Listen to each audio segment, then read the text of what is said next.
Thanks for joining us on the Cultured Meat and Future Food podcast. This show is intended for anyone interested in cultured meat and future food technologies. Most people learn about podcasts from their friends, so please share the link with any friends or colleagues that you think might find this interesting.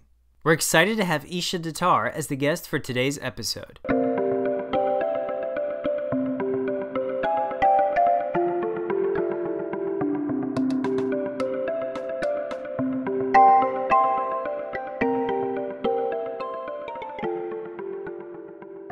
Thanks for joining us on the Cultured Meat and Future Food podcast. We're excited to have Isha Datar as the guest for today's episode. Isha Datar has been pioneering the field of cellular agriculture since 2009, when she began a deep dive investigation into the technical challenges and opportunities involving producing cultured meat. In 2010, Isha published Possibilities for In Vitro Meat Production System in the food science journal Innovative Food Science and Emerging Technologies. She quickly discovered that cellular agriculture research was not held back by lack of interest or expertise, but instead by lack of designated funding channels directed at this intersectional work. Isha became executive director at New Harvest in January 2013. She co-founded Moo Free, Making Milk Without Cows, in April 2014, and Clara Foods, Making Eggs Without Chickens, in November of 2014. Isha has a Bachelor's of Science in Cell and Molecular Biology from the University of Alberta and a Master's in Biotechnology from the University of Toronto. Isha, I'd like to welcome you to the Cultured Meat and Future Food podcast. Thanks so much for having me, Alex. Isha, you have been in many ways leading the field of cellular agriculture since 2009. How did you first get started in cellular agriculture, and what kinds of cell ag products have you experienced? Well, Alex, back in 2009, there was no cellular agriculture. There was just the concept of growing meat from cell cultures, which at the time was still referred to as in vitro meat. And it was actually only in 2015 that I coined the term cellular agriculture to encompass the entire field of producing agriculture products from cell cultures, not just meat, not just animal products, but any kind of agricultural product from a plant or an animal from cell cultures. In 2009, if you Googled cellular agriculture, you probably would come up with like photos of farmers in fields with their cell phones. So back in 2009, I was exposed to the idea of cultured meat. And back then we still called it in vitro meat. I became exposed to the field and to the concept of producing food from cell cultures by my professor. He was a meat science, specifically a poultry science professor at the University of Alberta named Dr. Mirko Betty. And while I was a student in cell and molecular biology, I decided to walk across campus and take a meat science class at the Department of Agriculture. And there wasn't really any reason behind me doing that class other than I just thought it was amazing and I would love to hear more about meat science and understand it. So when I was taking this class, the first thing was in the introductory classes of the course, I learned about just how impactful the livestock industry is. I just didn't realize how much land, water was required by livestock production. I also didn't realize how much of an effect it had on climate change and the outbreaks and on epidemic viruses and antibiotic resistance. And to me, it just seemed like such a problematic system, not only because it was so resource intensive, but also because it was so prone to risk. When I think about our climate change future, I really worry about livestock farming because animals need to be maintained at very specific temperatures in order for them to be producing meat, milk, and eggs effectively. And when we think about a world where the temperature is increasing, well, that means they're not going to be producing foods as effectively. But even further, when we think of a world where the climate is just chaotic, we might be dealing with storms that can wipe out herds of animals. We might be dealing with the outbreak of diseases in areas where those diseases weren't a problem before. And livestock is just really susceptible to all the changes that are coming up in our environment. So where am I going with this? Well, where I'm going is a few classes later, my professor introduced us to the idea of in vitro meat or growing meat from the cell up. And I was just blown away because I had never thought of that before. And not only I hadn't thought about it before, I also thought it was just so obvious. How could I, a cell biologist in that class, not have thought that, oh yeah, well, meat is just muscle tissue and, a few other tissues. It's not really that simple exactly. but it's something that we could essentially grow from the basic unit of life, which is the cell, rather than from whole organisms. So this light bulb kind of went off where I thought, not only is this obvious, it's going to happen. At the same time, the GMO debate was kind of popping up, and I was kind of concerned, not really with food technology, but the way that food technology was being handled in the world. And to me, it just seemed so just and right that everyone in the world would be able to understand where their food comes from and how it's made. And yes, it may be very complicated, but we should have the right to know how it happens. And so my interest in cellular agriculture and at the time in vitro meat was not just, hey, this is a way to bypass a lot of the issues with the livestock industry. It's also a way to bypass a lot of the issues with the industry side of things. We have an opportunity to create a whole new technology. That means we also have an opportunity to create a whole new industry surrounding that technology. So in summary, I just thought that this is such a transformative concept in so many different ways, and I just had to be part of it because I wanted the world of cellular agriculture to be a lot different from the food industry that we're familiar with today. You asked me what the cellular agriculture products that I've tried before are. This is very exciting. I think the first thing I ever tried was cell-cultured milk. Actually, it was a really early prototype that we were working on with Perfect Day, formerly known as Mufree, in Ireland, where we mixed together some milk proteins. And I have to say, it wasn't the most amazing thing, but that was like version 0.001. That was great, and it's been really cool to see the progress of Perfect Day over the years because they've moved very quickly. I also got to taste Modern Meadows steak chip. They produced cultured meat. It was very thin, I guess like their leather product, that makes sense. It was very thin, but it had this incredible mouthfeel that was just like a potato chip. And so that really, expanded my concept of what meat could be if it was grown in cell cultures. It could be crunchy, and I'd never had crunchy meat in the same way before. And then I've also been able to feel the leathers that Modern Meadow has produced, which are also mind-blowing because when I had viewed these leathers, I had this conception of what leather could be. And when I saw Modern Meadows leathers, I saw that now we're able to control how many layers thick that leather is, how many cell layers are stacked up on one another. And so we actually have the capability to grow, a leather that we're familiar with, which is maybe like 15 cell layers thick, but we're also able to grow these translucent leathers, which I haven't ever seen before, which are maybe 2 or 3 or less cell layers thick and have these kind of performative functional qualities that you just can't fathom unless you're growing leather in a cell culture.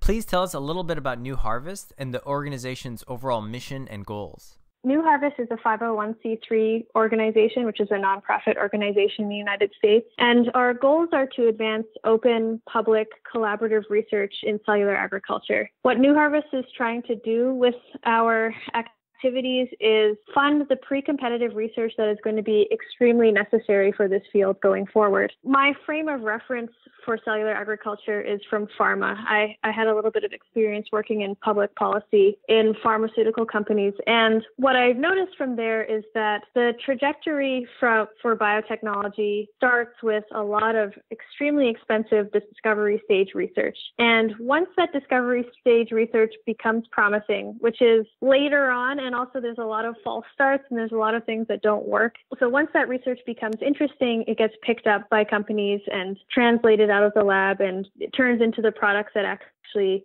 go on to change the world in the market. What I'm noticing with cellular agriculture right now is we're seeing a lot of interest in companies. We're seeing a lot of the industry pop up, but we kind of still have some holes when it comes to this discovery stage research. And so what New Harvest aims to do is fill that preliminary research gap where we're asking the questions that are a little bit too broad for any company to ask in-house, but can eventually elevate the entire field. Companies like Perfect Day are replacing the need for cows to create milk. Companies like Clara Foods are replacing the need for chickens to produce eggs. Aside from cultured meat startups out there, what are some of the other companies that are making progress to really take animals out of the equation to create a product? The cellular agriculture landscape is super exciting right now because I think we've started to broaden our idea of what cellular agriculture could be applied to. When I first joined New Harvest 5 years ago, when we were talking about cultured meat, we were only talking about meat.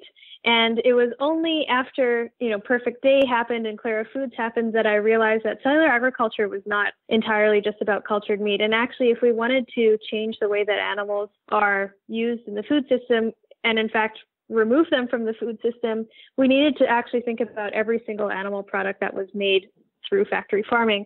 I've just been so blown away at how much this landscape has exploded over the past 5 years. I think the companies that are most furthest along are the ones that are focused in the biomaterial space. So companies like Bolt Threads and Spiber and AmSilk, which are focused on producing silk from cell cultures. We have Modern Meadow producing leather. We also have companies working on fish products. Wild Type just came out very recently. There's another company called Finless Foods. And then there's, of course, the obvious cultured meat companies that I'm super excited about. Moza Meats, Memphis Meats, Super Meat. There's a lot of people in the landscape. And I think that it's really important that we actually have a well-rounded portfolio of cellular agriculture products, because the reality is, because of the nature of how some of these products are produced, a lot of them are going to come out earlier than others.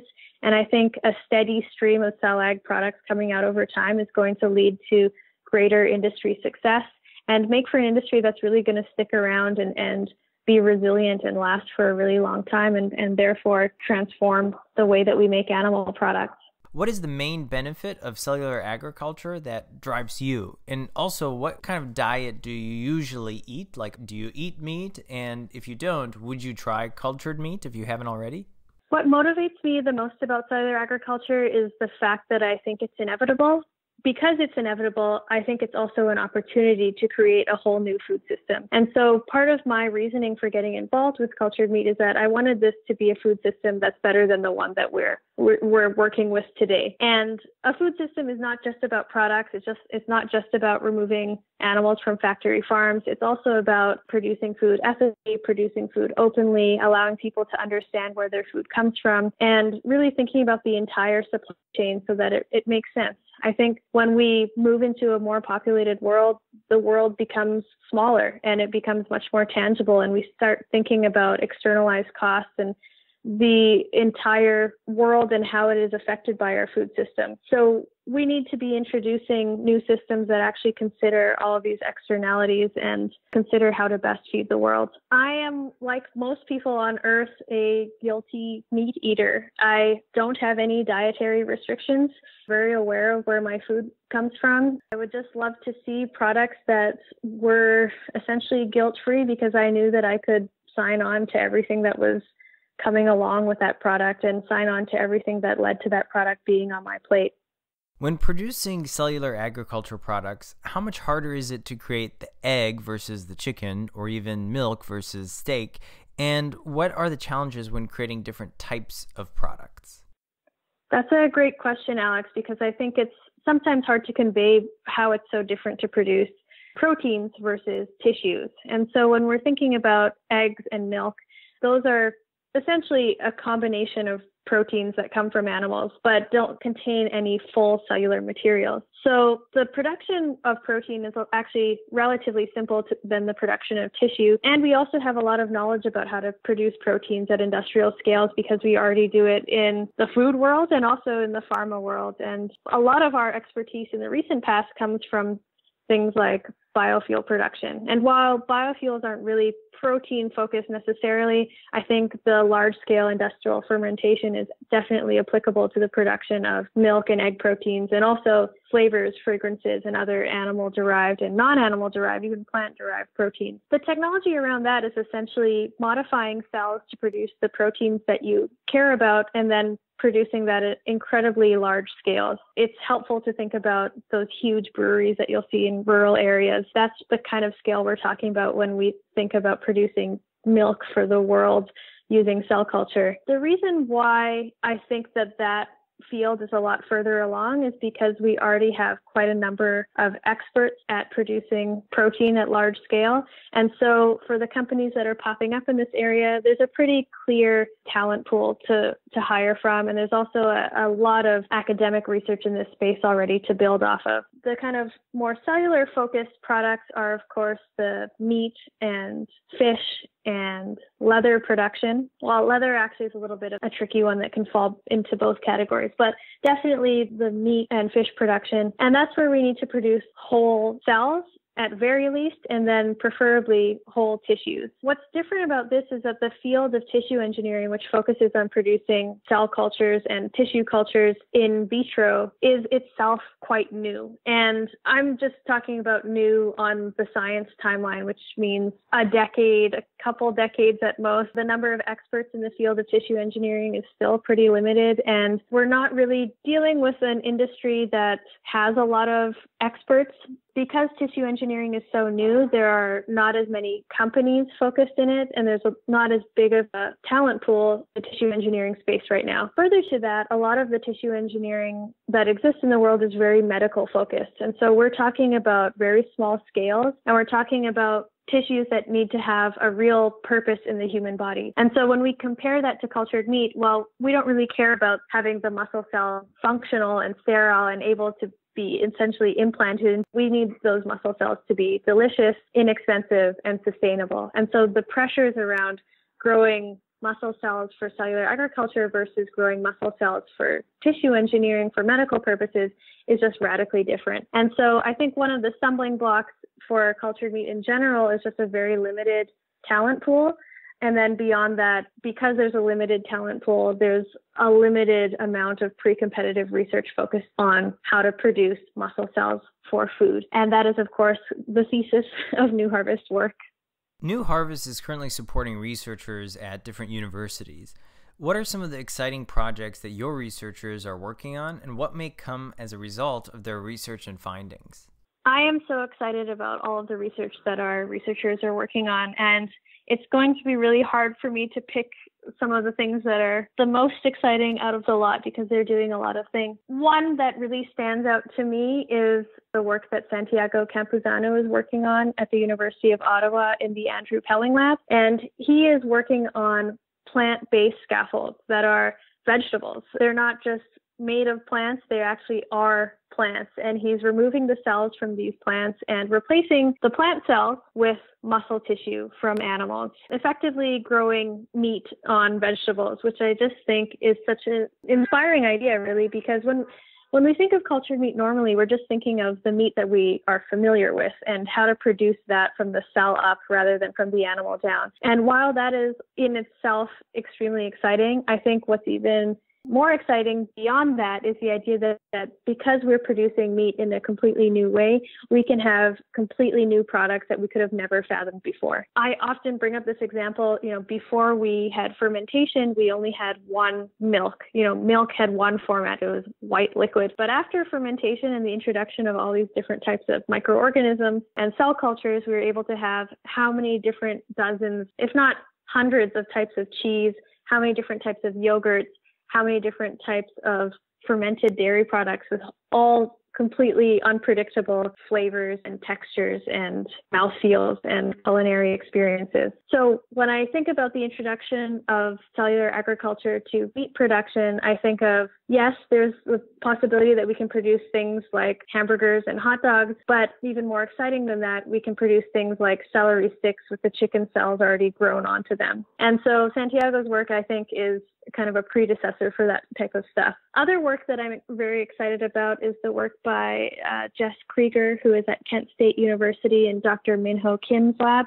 She is working on actually so many different projects, but one I'm most excited about is a bioreactor project where she is trying to develop a tissue engineering bioreactor that could be used for cultured meat research, something that after it is designed could be rebuilt and sent to many different labs so that they could advance tissue culture research for cultured meat on their own. So there's just an enormous enabling technology in what she's building, which I just think is so important for the field, especially the field of research.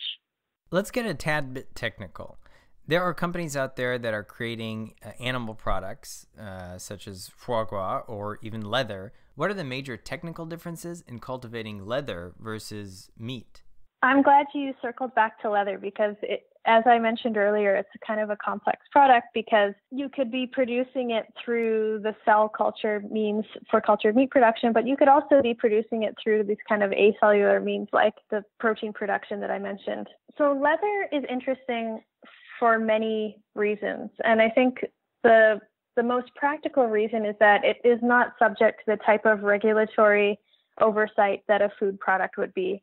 And because it is a material, you already just have this freedom where you can explore how to produce this product without having it adhere to these definitions of the product that we're already familiar with. And so, yes, we know that leather classically is made from the skin tissue of animals, but when we're producing a replacement for that, all we need to do is create a product that can essentially replace that skin tissue from animals and be as functional, if not more functional than what we're familiar with. So what that means is that we can be growing different types of cells. And leather is typically fibroblasts that have secreted collagen, and that is what creates these dense networks that are so strong and allow for leather to be so flexible and thick and strong.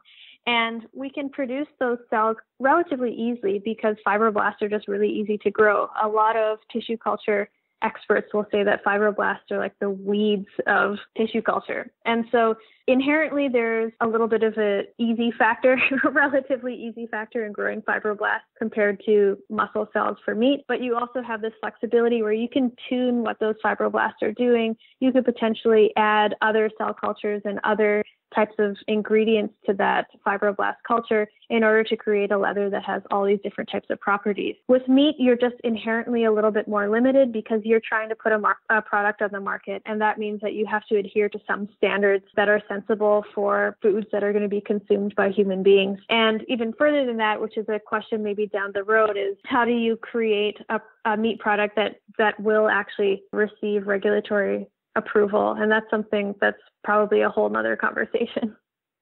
What do you currently see as the biggest blocker within the industry? What do we need to overcome today that will really shoot us into the future when it comes to these technologies? I think the thing that is preventing cellular agriculture from advancing much faster is the fact that we have a really limited talent pool right now. In the world, there isn't a ton of research on growing muscle cells for food. And because of that, there aren't a ton of researchers who have focused their lives on growing muscle cells for food. And I think that once that we can kind of increase that research population, we've just inherently advanced the entire field and also created, the CTOs and the co-founders and the very important people to push forward the IP and the technology in cellular agriculture. And, there's a few things that make growing the talent pool difficult. One is that a lot of the people with tissue engineering experience are focused on medical applications. So they're just inherently not thinking about how to make their cell cultures grow really fast, be really delicious, and be totally sustainable with a sustainable supply chain. The second thing is the people who have this tissue engineering experience are not really working with cells that matter for cultured meat. They're working with cells that are relevant for medicine. So that may be human cells, that may be Chinese hamster ovary cells, that may be canine kidney cells. Last I checked, no one eats Chinese hamster ovaries or canine kidneys. So we need to be thinking about the expertise surrounding the specific cell types that really matter for cellular agriculture. And then on the other side of that is the people who I think come to mind first when you think of people who would be cellular agriculturalists are people in the food science world. But what I've found is a lot of food science labs don't have a ton of experience in tissue culture capabilities. And so what we are working with is a world where cellular agriculture just falls between disciplines that don't often talk to one another. And we need to create ways that we can get those two disciplines up beside one another and actually overlapping with one another, exchanging a lot of ideas, a lot of protocols, a lot of expertise in order to create the people who have the ability to grow animal cells in particular that are going to be really delicious and being able to grow them at huge scales. What can we expect to see from new harvests in the near future, and what's really the best way for the general public to get involved? I feel like we have such an enormous pipeline right now. I can't answer this question without mentioning our conference that's coming up. I'm so excited about it. It's going to be at the MIT Media Lab. It's July 20th and 21st at 2018 at the MIT Media Lab. It's going to feature a lot of speakers from within the cell ag industry, but we actually really try to bring a lot of people from outside the industry, because I think what contributes to the resilience of this field is growing it with people with very specific expertise that can take the field further. Other things that we have in the pipeline are research oriented. The work that our researchers are working on encompass all kinds of things across cells, scaffolds, bioreactors. One thing that's on the top of my mind is how we can advance the serum-free media research. It's just kind of a complex thing to address, not only because the actual science is complicated, but how do we create the appropriate incentives to move that research forward? That's something that I'm thinking about. The best way to keep on top of what New Harvest is up to is by signing up for our newsletter. You can also follow us on Twitter, Instagram, Facebook, and of course, we send our donors a special update every month, and that's given to any donor who donates any amount in the past year. And that's just a great look at what's going on in our labs. You can get in touch with Isha on Twitter at Isha Datar, or by visiting New Harvest websites at new-harvest.org, where you can also get information about the upcoming conference. Isha, do you have any last insights for our listeners? I guess I'd like to close the interview with some reflections. I think I've been in the field for the past 5 years, and I've seen it grow from me being maybe the only full-time person, lots of part-time people, lots of people really passionate about the field, but, really small and really limited. And even New Harvest wasn't, it was not always obvious that we were going to make it every year, to an enormous field with a lot of potential, gaining a lot of external attention from people that maybe didn't necessarily care about changing the way that animal products are made. And I think that buy-in from all kinds of investors, journalists, entrepreneurs, companies, in a way they've just bought into something that is not just cool because of its world-changing potential, but because they actually believe it is possible. And in the early days, it was sometimes I thought to myself, am I crazy? Am I a crazy person that thinks it is actually possible to grow food from cells? And it's just so cool that a lot of people are as crazy as I am right now. And we're essentially able to build not only the real technology, and I'm able to actually taste things that are made from cell cultures, which is just so enormously rewarding, but we're able to build a environment of people who are passionate about this. There's this Carl Sagan quote that I really love, which is, if you want to build an apple pie from scratch, you must first create the universe. And I feel like that's kind of New Harvest's approach is, yes, we want cultured meat to exist, but first we have to build the universe that was going to create cultured meat. And I think that we've done a really good job in the past 5 years in creating that universe. It is just so vibrant, so full of so many different people, so many different ideas, and so many new exciting technologies. Isha, thank you so much for being with us today and sharing your story on the Cultured Meat and Future Food podcast. This is your host, Alex, and we look forward to being with you on our next episode.